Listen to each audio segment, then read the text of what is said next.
Welcome to my channel. আশা করি সবাই ভালো আছেন। আজকে ভিডিওর টপিক হচ্ছে গভীর ভালোবাসা সৃষ্টির একটা শ্রেষ্ঠ তদবির দেব। যে কারোর মধ্যে গভীর ভালোবাসা সৃষ্টি করতে পারবেন, তবে এটা স্বামী স্ত্রী প্রেমিক প্রেমিকার জন্য বিশেষত প্রয়োগ করা হয়। তবে আপনি চাইলে এটা আপনার অফিসের বস, মালিক, কফিল এদেরকেও করতে পারেন। আমার অনুমতি সাপেক্ষে প্রথম থেকে ভিডিওটা শেষ পর্যন্ত দেখুন। আমার চ্যানেলটা সাবস্ক্রাইব করবেন। ব্যক্তিগত যে কোনো কাজের জন্য স্ক্রিনে দেওয়া নম্বরে সরাসরি ফোনে বা হোয়াটসঅ্যাপে যোগাযোগ করে যে কোনো কাজ করাতে পারবেন, দেশে বা দেশের বাইরে থেকে। দোয়া একটা আছে, ইসলামিক তদবির, অত্যন্ত পরীক্ষিত যদি আপনি সঠিকভাবে করতে পারেন এবং নিয়ত বৈধ থাকে।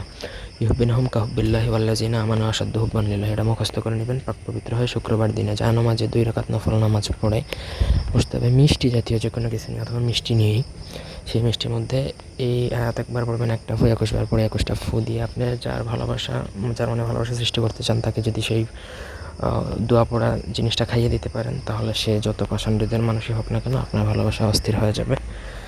এটা দিয়ে মালিক, কফিল, স্বামী স্ত্রী, প্রেমিক প্রেমিকা উভয়কেই সবাইকেই বশীভূত করে ফেলতে পারবেন বা ভালোবাসা সৃষ্টি করতে পারবেন, গ্যারান্টেড। ধন্যবাদ।